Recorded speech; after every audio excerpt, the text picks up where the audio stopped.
Hey, everybody. Thank you for joining us for today's episode of Certainty Talks. On this show, we talk about certainty, a topic that feels more important today than ever before. But all in all, always an important topic. We've got my good friend Paul Sparks here. He's not only a successful real estate investor, but also a certified certainty advisor. A wise man once said, if you look at the last 3 years by months and turn all your negative months into zeros, what happens to your bottom line? That was brought to you by Dan Nicholson. Now, I am personally on a mission to create 100 millionaires. The information on this podcast alone is enough to help you become a millionaire in the next 5 to 7 years. If you'll take consistent action, I assure you, you will become one. And if you get value today, please tag a friend below, share this episode right now. That way we can all grow together. So, Paul, you want to jump into the 6-word updates? Yep, absolutely. So here's mine. Operating agreements, private lenders, new cohort. Oh, we're going to definitely have to dive into that. So for me, skills challenge index explains self-sabotage. So real quick, if you guys didn't watch last week's episode, Paul, can you explain what the 6-word update is? Yeah, it's a way to take your thoughts and bring them into a more condensed version. It forces you to be concise and get your thoughts down in 6 words or less. So we share this as a way to reflect and journal on our weeks, but really to make, force ourselves to be concise. Yeah, it's like how you take a blog or a post, something like that, and you got to get it down to 144 characters, right, for Twitter. Now we're talking about 6-word updates. You can get your clear thought into 6 words, then you really, you've been able to have clarity out of that. So you want to elaborate a little bit on what your 6-word update is, Paul? Yeah, so operating agreements, private lenders, new cohorts, just different things I'm working on at the moment. As you know, we're going through some process of finalizing our operating agreements, and those are always just a joy to read. So been reading through that, and we've been going back and forth and making a few changes. At the moment, I'm working on some real estate deals where we're raising some money, working through some new private lenders, trying to bring some new money on, which is exciting. Developing relationships with new private lenders is always fun.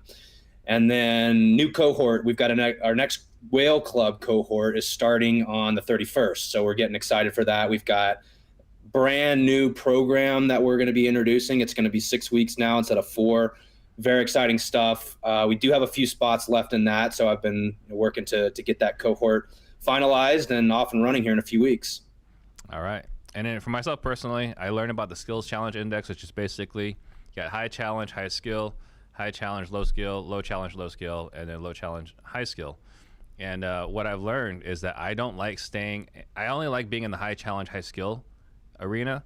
So the moment I get good at something and it's no longer challenging, I'm bored by it, which explains this shiny object syndrome and why I don't finish things. The moment I figured it out, I'm no longer interested. And unfortunately, everyone around me has to suffer that around me. So that's why I say self-sabotage. So today we're going to be talking about the 5 reasons bad things happen in the markets. So, Paul, what are we talking about here?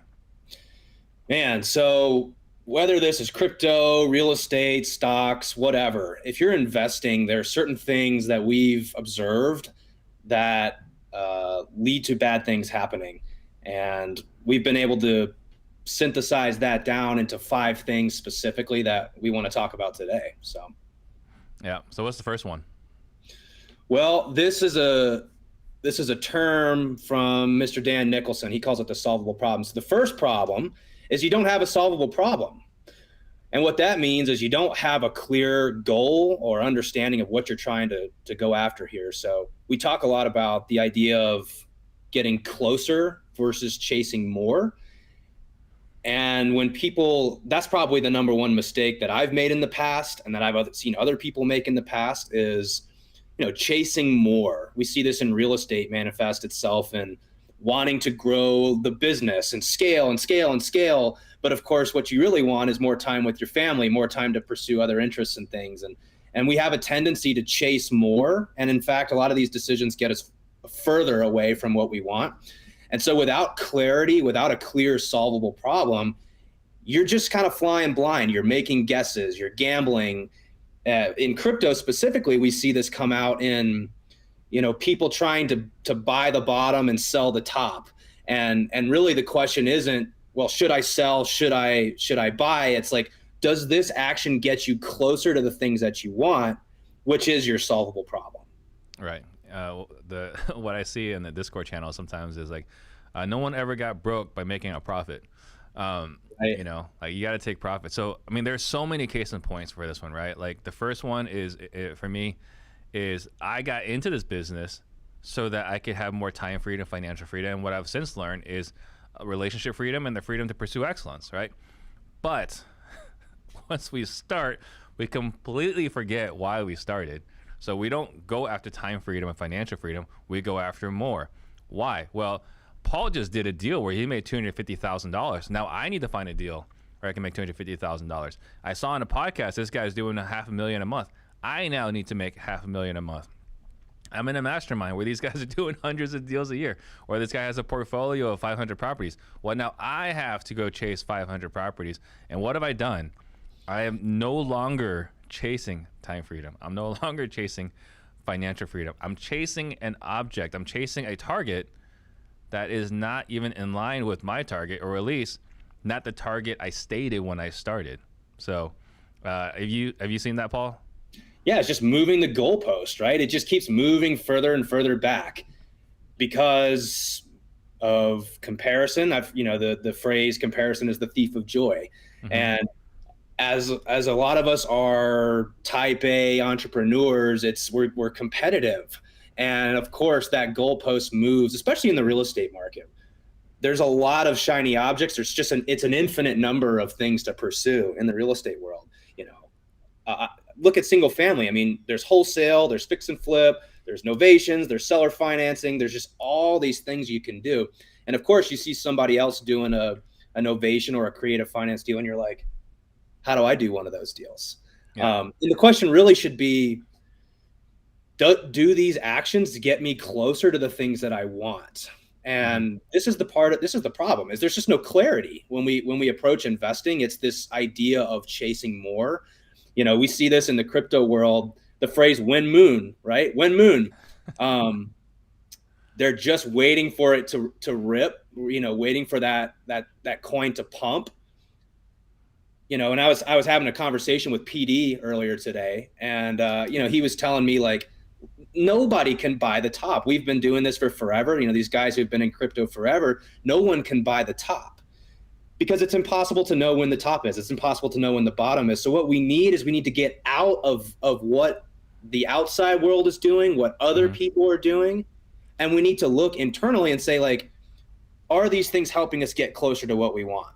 And it comes back to the solvable problem, which is essentially just taking your goals and turning them into a math equation. We got to know where we're starting and where we're going, so we know the most efficient route to get there. Yeah. So I got another one. Have you ever seen my time management presentation? I have, yeah. All right. So do you remember that part I talk about, like the Tesla, right? Or the BMW hybrid? Like I literally bought a hybrid, and then I went and actively went to buy a Prius that had a blue plate on it, so I can move it from the Prius to the BMW hybrid, so I can drive in the carpool lane. And it sounds ridiculous, right? Like I paid $6,000 for a Prius, so I can move the plate over, and then sold it for $4,500. But who here wouldn't pay $1,500 so they can drive in the carpool lane whenever they want? I think most people would, but who's taking action that lines up with that? And I know it sounds crazy, but like that is, I value my time, so I'm going to invest in something that gives me more time. So for everyone that's listening then, what advice would you give someone so they have more clarity on the solvable problem versus the more? It comes down to, the solvable problem breaks down into really two areas. You have core priorities. Core priorities are made up of things like your retirement money, your cash flow that you need, your reserves, basic things like that. I think of this as a core capital number. So for a lot of us, we say, well, if I had $1 million, I could live the life that I want. If I had $5 million, I could live the life that I want. 10 million, insert whatever number it is based on what your preferences are. And so you have your core priorities, and then you have your preferences. So certain things that you might want. Some of us like to spend 3 weeks a year in Hawaii. Others prefer to, insert whatever it is for you, whatever you want in your life. taking these things and adding them up to try to at least get close to a number that we can work towards over a certain time frame is what the solvable problem is. So for example, you say, well, I want to have $10 million in core capital in the next 10 years so that I can fund X, Y, and Z. Here's my core priorities. That's how we think of a solvable problem. We just need to be able to know whether we're getting closer or further away from our goals. Yeah, and I think one of the easiest ones to talk about as far as entrepreneurs is, we hear so many people say, like, I value my family. I want to spend more time with my family, right? I'm working hard today so I can spend more time with my family. When the question really should be, what can I do today so that I can spend more time with my family? Because if you've got young kids, preteens, teenagers, whatever, like, they value you now way more than later on when they're grown up and you want to spend time with them. They're like, Dad, it's too late. Like, I wanted you in my life when I was growing up, not when we're rich, right? Like, that's not what they want. What was it? How do kids spell love? Time. So just something to think about. So what is number two? Number two is FOMO and urgency.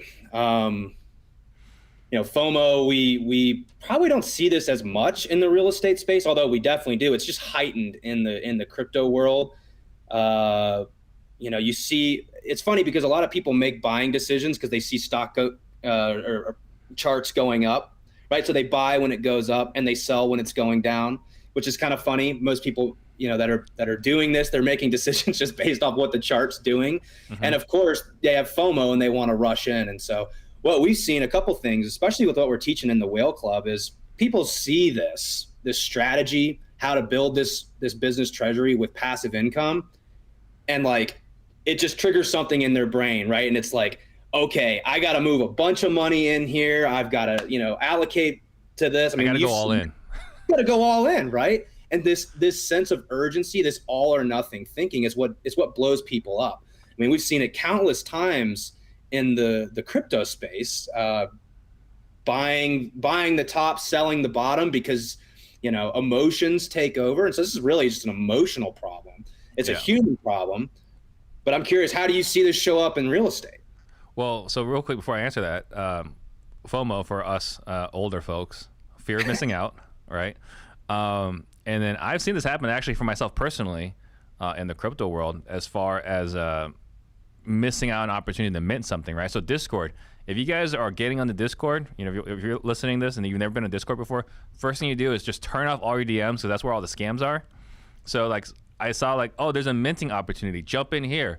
And I minted 2.5 ETH, and at that time, ETH was like $3,000. So like that was just gone, right? I threw 2.5 ETH out the window on some total scam.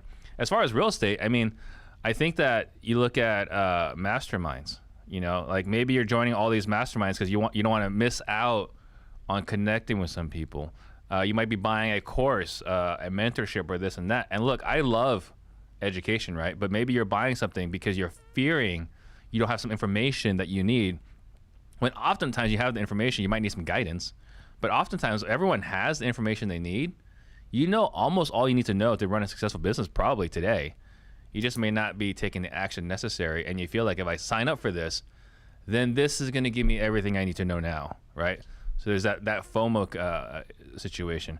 Urgency, I mean, we see it all the time, right? Like sign up now before the price goes up. You see this in real estate courses and so on. And then I think also you look at like, unfortunately some people that have been scammed in the real estate world is, this opportunity is closing. I just think back to like all that swampland in Florida when I was a kid, like, hey, jump in now or you're going to miss out on this opportunity. So I think it exists. We don't maybe see it as much because we're on the front lines because we're actively in the business. But I think for other people that like for us, finding deals is not the hard part. That's not the hard part for you. That's not the hard part for me. And probably not the hard part for a lot of people watching the show. But if you're working a 9 to 5, you got a W-2, and I want to get into real estate. Oh, this deal popped up. I better jump on it right now, even though I don't know the questions to ask on whether there's a good deal or not. So I think that's where FOMO shows up quite a bit. And urgency, false urgency showing up in real estate. Oh, yeah. So Dan talks about this framework that he calls CASE. I think this came from a military, the OODA loop. I think I've heard this before. OODA loop, yeah. Yeah, the OODA loop, but he calls it CASE. So CASE stands for collect, analyze, strategize, execute. And so like what I do at least is I hear about something I want and I immediately jump right to strategize and execute. Okay, great. How do I get my money in here? And how do I, buy this coin? We're going right into it. Or, you go to a mastermind, like you said, and you hear about some amazing marketing strategy that you've never heard of before. And it's like, well, look at all these people who are doing all these deals. It's like, here's my money, please take it. Let me execute on this as quickly as possible. We don't take time to compile. So C stands for compile or collect. A stands for analyze. And we just jump right to strategize and execute.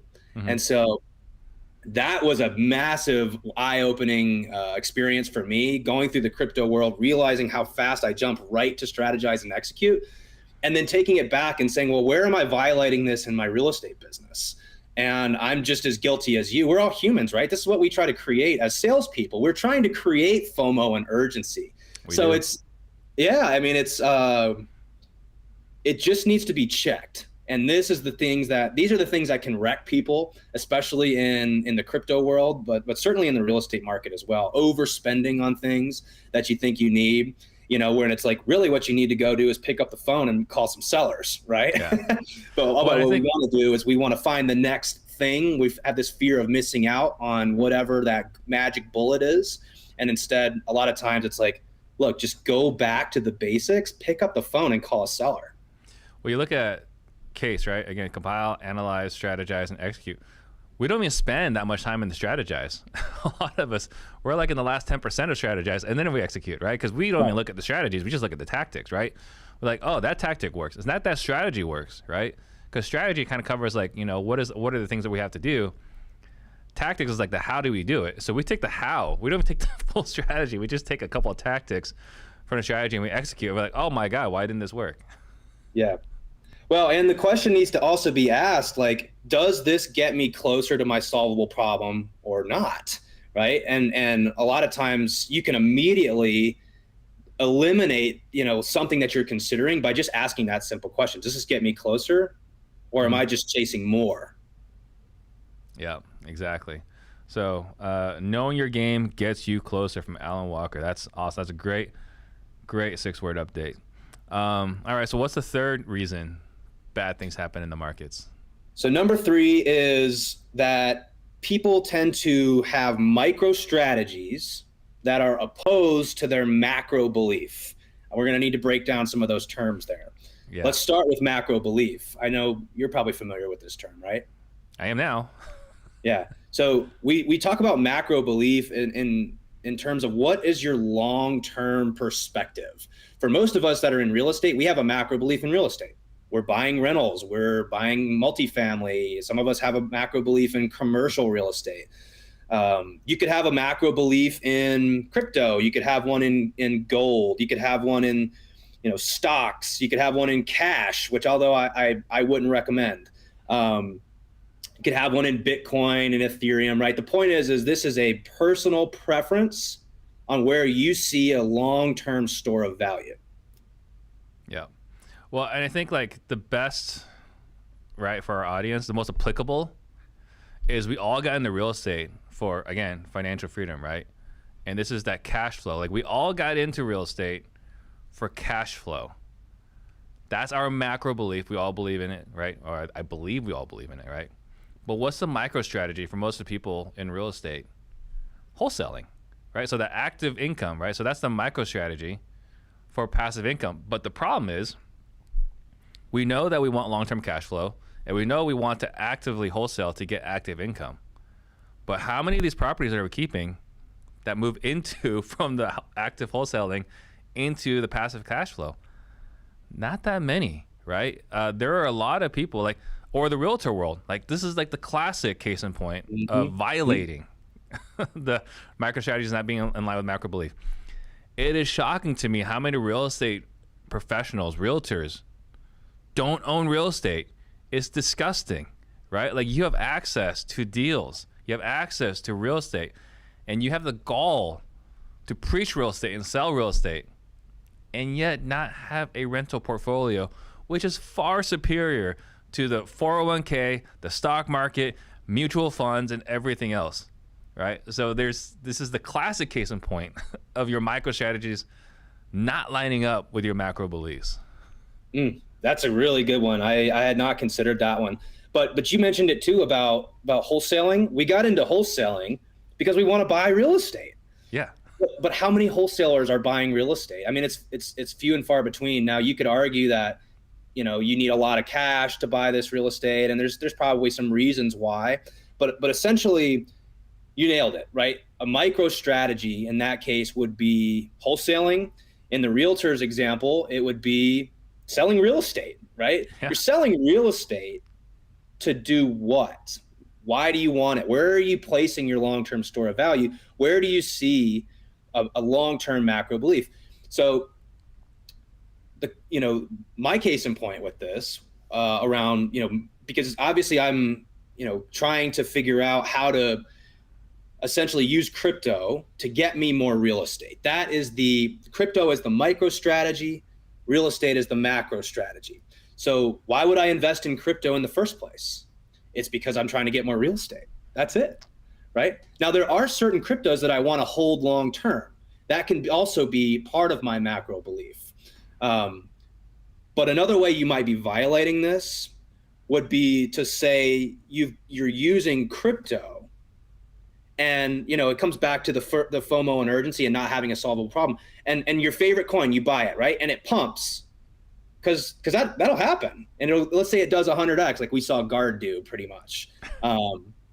Well, the question really is, do you have a long-term macro belief in that, or are you using that as a tool to get you more of your long-term belief, right? Yep. And that helps. It helps to make decisions. It helps to know when to take profit, right? Are we taking profit to go lock in our macro belief, or are we continuing to make decisions that get us further away?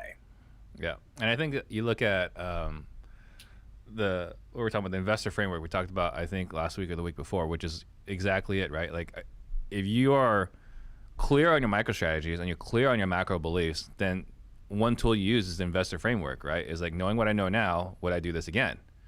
And so, yeah, I think if you're,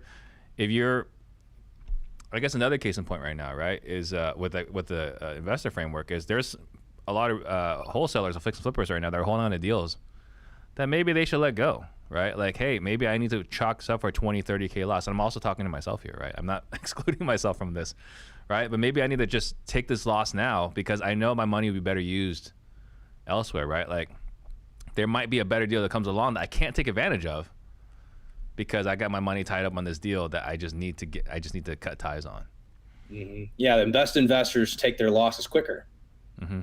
Yeah, right? It's a tough pill to swallow, and that goes back to your urgency, right? Like, we know we should sell, but we're not, because we're now riding this emotional roller coaster, and then when it goes down, we're upset that we didn't sell at the top or on the way up. Right. Yeah. Yeah. So this is one that it sounds obvious, right? Make sure all of your micro strategies are designed to get you more of your macro belief. But I looked around and I was like, man, I'm violating this all over the place. I was using real estate money to get crypto, but then not taking that money off the table from crypto to get me more real estate, which is really what I wanted, right? So the active money I was making in my business was supposed to go to get me long-term real estate, but I was using it to buy crypto, which, again, I have a long-term belief in certain cryptos and things like that, right? So it fit, but what I'm now starting to realize is, okay, but we need to figure out how to get the money from crypto back into long-term holds, because that's where I see, my long-term macro belief. Yeah, and then again, not to belabor this point, but I have a lot of entrepreneurial friends that say they want to spend more time with their family, but they're working 67 hours a week, right? That is bingo. A case in point to look at: is my macro belief and my micro strategy, is my action today lined up with what I'm telling myself? The movie, The Greatest Showman, I talked about this before. Like, that was a classic example of, like, this is what I say I want, and here's my actions completely violating it, right? I'm lying to myself and saying I'm doing this for my family when truly I'm doing this for myself. What is the fourth point? Number 4, we call this frequency of exposure. And you can just sum this up to saying, stop staring at charts all day.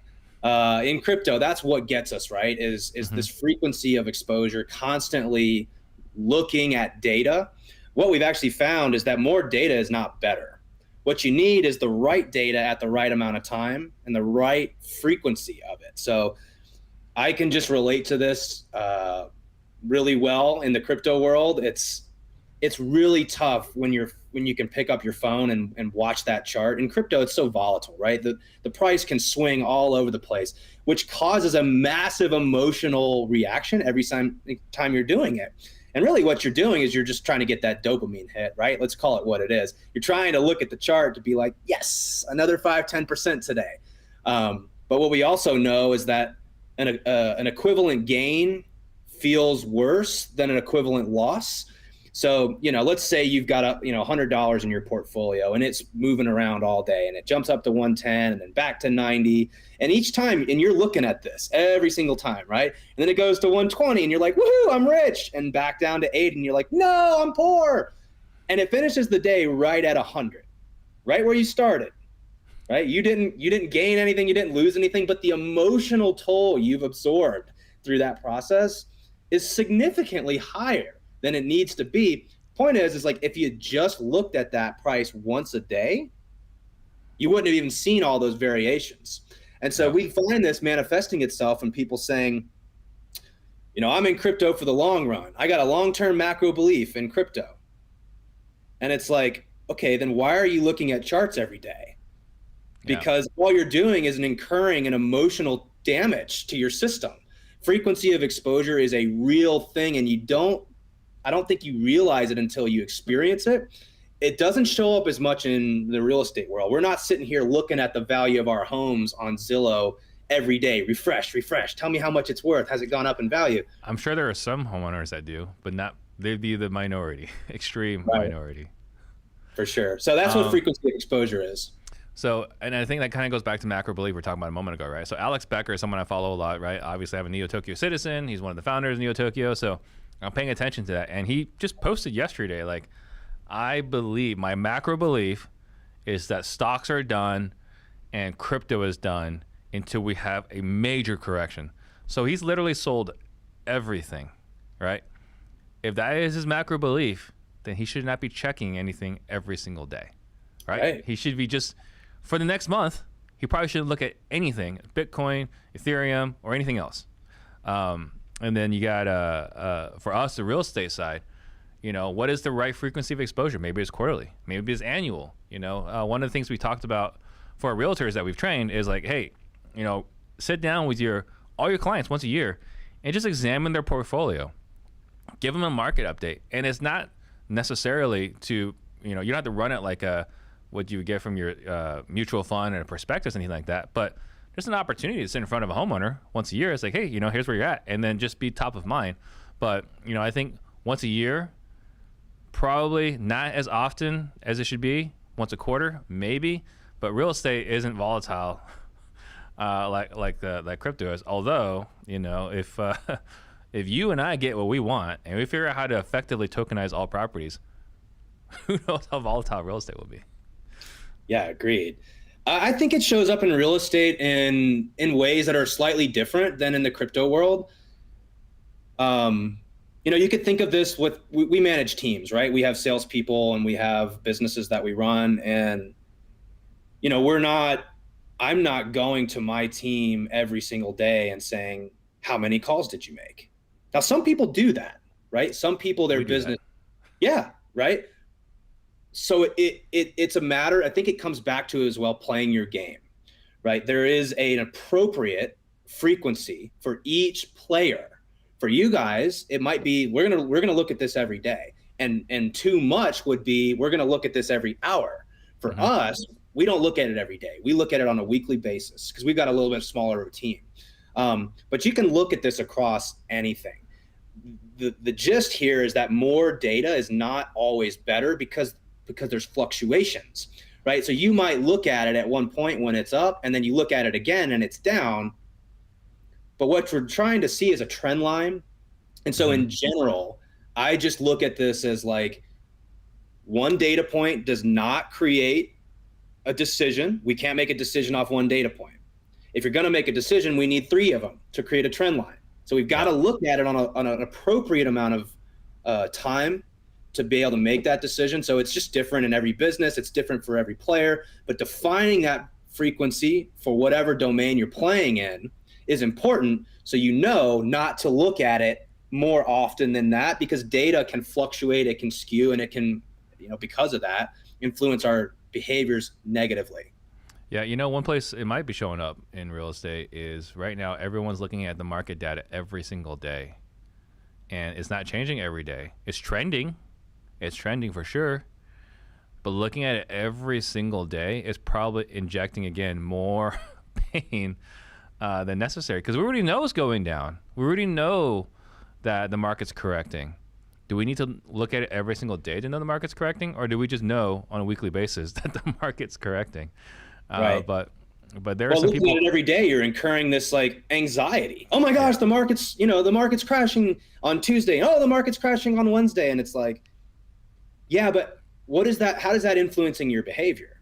It's not.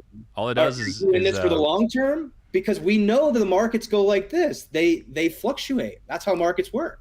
So I feel like I'm throwing all the realtors under the bus, and I'm obviously in that arena, right? I think all the realtors right now are freaking out all the homeowners, and they're taking way lower offers than they should be taking, because they've never experienced a normal market, or very few has experienced a normal market, because we haven't had a normal market in 6 years. And in my entire 15-year career, I've only had one normal market, and that was 6 years ago. So I think there are a lot of people, maybe a lot of realtors, overanalyzing the data and freaking their clients out. So what's the last point? Let me give one more example, if I could, of frequency of exposure. And I had to check back in my notes to remind me of this. But think about if you're trying to lose weight, right? And weight fluctuates throughout the day. You're different. You weigh differently in the morning than at midday than at night. And so we don't weigh ourselves 3 times a day. We might weigh ourselves once a day, same time every day.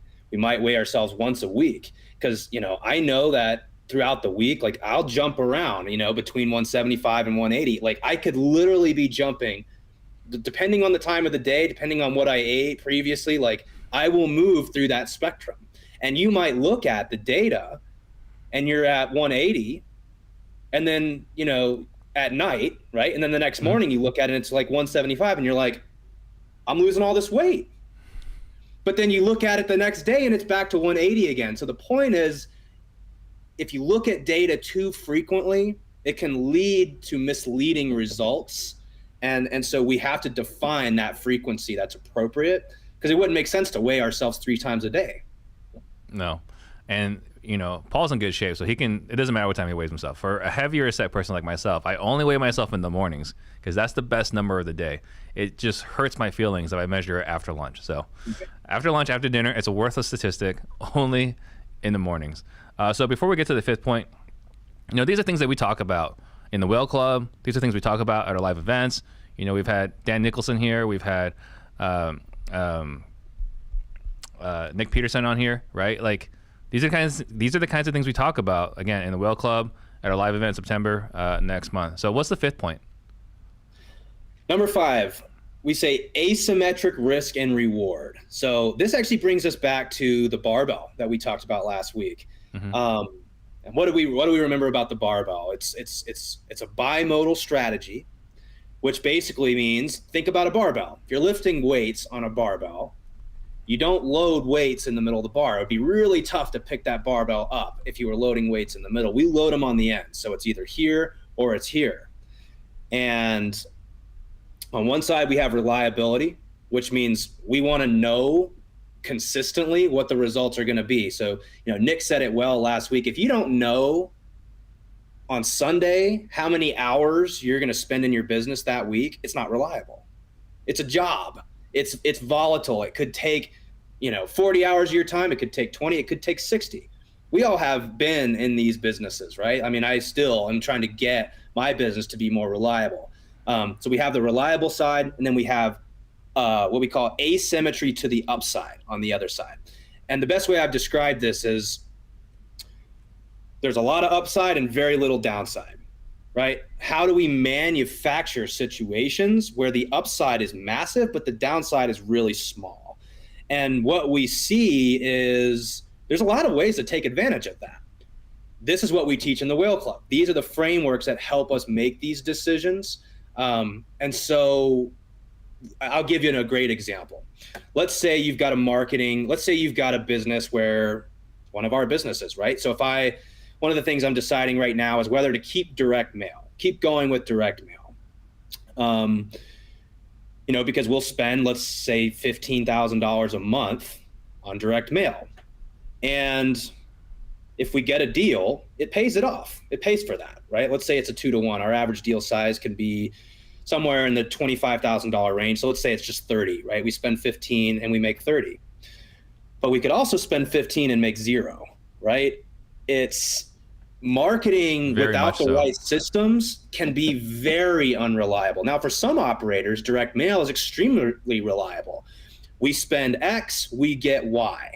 Right? If you've got that kind of a business and you've got that kind of reliability in your business, then it might make sense to consistently spend, what you'll get back. Hey, we know we're going to get a 3X return. We've got years of data to show this. We spend 15, we're going to make 45. But without that reliability, you could spend 15 and make, 30, 45, but you could also make 0. We would call that a symmetric risk. The upside is good, but the downside is also pretty bad. We lose 15,000 or we make 15,000. Those are kind of, both sides of symmetry. What we would rather do is we would rather have a scenario where we let's say we spend 15 with really the only risk of maybe losing a couple thousand. Like the downside is small, but the upside is massive. And what we do in the Whale Club is we really focus in on that point right there. How do we manufacture situations where we've got a ton of upside and very little downside? Yeah. I mean, for example, we made a business decision a couple of years ago to stop text blasting, right? And I know that text blasting works. You're texting homeowners, right? So we made the decision not to do it. It was a business decision. And we knew that we were costing ourselves money, right? But we said it's worth removing it because TCPA compliance was getting more and more serious. All the cell phone providers are taking it more seriously. And if we get busted, because we know people that have been busted, $9K, $30K, $50K. The worst instance I've heard is someone settling for $500,000. That was for cold calling, not for texting. But these fines add up pretty quick, right? So for me, I was like, okay, it's no longer worth it for me to put a target on my back to get sued, trying to do some extra deals. But very recently, we actually got ensnared in a TCPA situation that we didn't do it, but we got ensnared in it, and we won in court. It's like, well, now I know my risk is low. So guess what we're doing now? We're going back to texting. I've been sued for texting and won. So my conclusion here is my risk is not as high as I thought it was, but there's still upside. So I'm going to start text blasting again because the risk versus reward is now lower risk and still higher reward. So taking that into real estate, that is an application for me. That's a great case in point. Yeah, that's really good. We see this in the crypto world. This is how we approach our business treasury. We teach how to, business owners, real estate investors, how to build what we call a business treasury, which I'm sure we'll dive into on another one of these calls and specifically what that is. But, what we're able to do is keep our core capital protected, reliable, consistent. We're not looking for moonshots here, right? We're looking for just reliability. I can count on, let's call it 8, 9, 10, 11, 12%, something like that, very consistently. And we create what we call house money, right? We get this money, we earned it as interest, and we got it for free. I like to say we got this, for free. And if we take free money and expose it to upside, to, an opportunity where it could go to 0, but it could also do a 10X, 100X kind of thing, right? We have these opportunities all over the place in crypto. Yep. And the downside is, well, you just lost your free interest that you earned. Principal didn't get touched. But the upside is massive. So I think of I forget exactly how it goes, but it was a quote that, let's see, Jeff Bezos said. Let me find it real quick.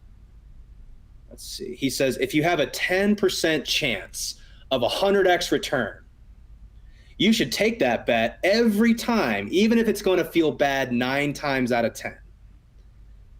Right? Mm-hmm. If you have a chance to make a 100x return, you should take that bet 9 times out of 10, even if you're going to lose. Well, even if you're going to lose 9 times out of 10. Yeah, 100%. And I just think that people in the real estate world are missing it. We're not approaching crypto as a gamble.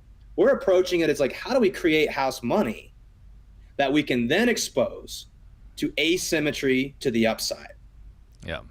Yeah. So just kind of to break it down a little bit further. So what we're talking about with the business treasury is taking what you have right now, not risking any of it, have it spit off a little extra money, and take that extra money that we wouldn't have had otherwise and exposing that to a larger upside. That's exactly right. It sounds so simple. It sounds simple, but you better do it right, because if you push the wrong buttons, it can all go to zero. Right. And so that's what we talk about in the Well Club. So, I was looking at this, right? Case in point, some people know this about myself. I'm a kung fu enthusiast, right? I'm not great, but I think I can hold my own, right? I feel comfortable in a bar. I should win 9 times out of 10. And so what I learned, or what I realized as we were talking about the barbell strategy, is like, oh, my style of, combat is to minimize risk and not even maximize upside. It's just reliability. My job is to just keep you from hurting me long enough until you make a mistake, and then I end you. But it's just a reliability thing. I'm not going for the knockout. I'm just trying to keep myself safe, and that's a reliability. And everything is geared towards reliable. There's no middle ground. There's no upside. It's just everything is just geared for reliability. I know it's going to be there. It's going to be consistent because of the system that we use in martial arts. Yep. Yeah. So I didn't see. Go ahead.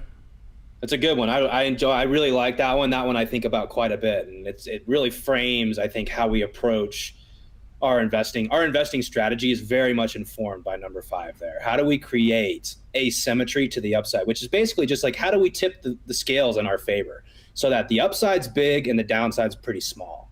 Yeah. So again, just to sum it up, 5 reasons that bad things happen in the markets. You can go through them again?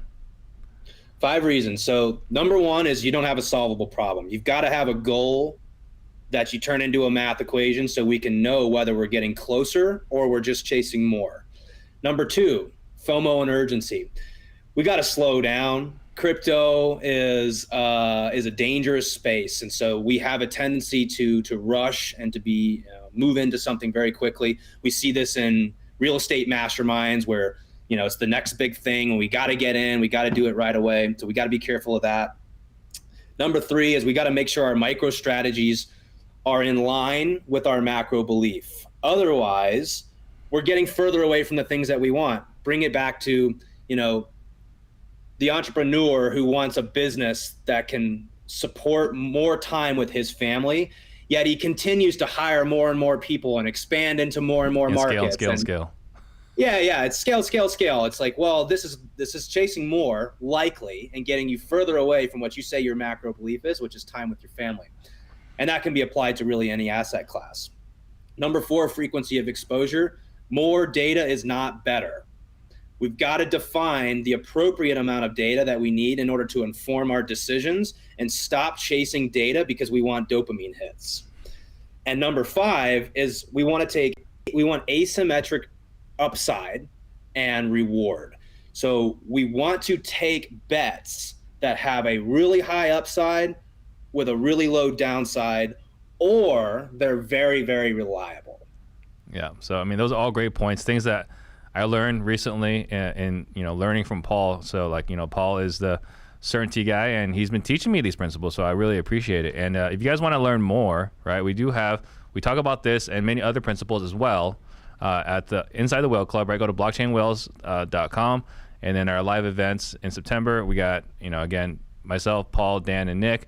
And then we got Dr. Jeff Spencer, the the guy that Tiger Woods calls when he's going through a tough patch, right? So we got Tiger all Woods, that. Chris Voss, Jim Quick, Lance Armstrong, some really Bono. strong. Yeah, Bono. It's pretty impressive, the folks he's Yeah, so I'm really looking forward to hearing Dr. Jeff Spencer speak live at our event. And then we also have, we took everything we talked about today, but we also, put it into a document someone can download. How can someone find that document? So we have just opened up a members portal, I guess, on our website. So if you guys go to blockchainwhales.com, you can we're going to be publishing new content every single week from here on out. We actually just came out with our real estate investors dictionary on crypto. So if you're brand new to this, we know that the biggest hurdle right now for real estate is just the language barrier. We're saying a lot of words and talking about a lot of stuff that is just foreign to most folks in the real estate world.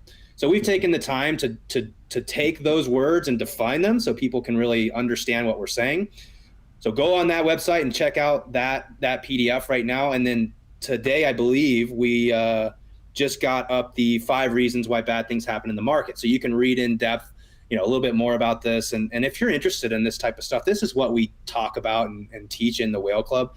These are the principles that help inform our decisions. So if any of this is of interest to you guys, definitely go check out blockchainwhales.com. Tons of info, videos, and stuff we're going to be adding every week now. All right, perfect. All right. So as usual, thanks for everyone for watching, and thank you, Paul, for teaching me. I'm a lifelong student, and I really do love this information because I know it's making me a better investor. Yep. All right. See you later. See ya.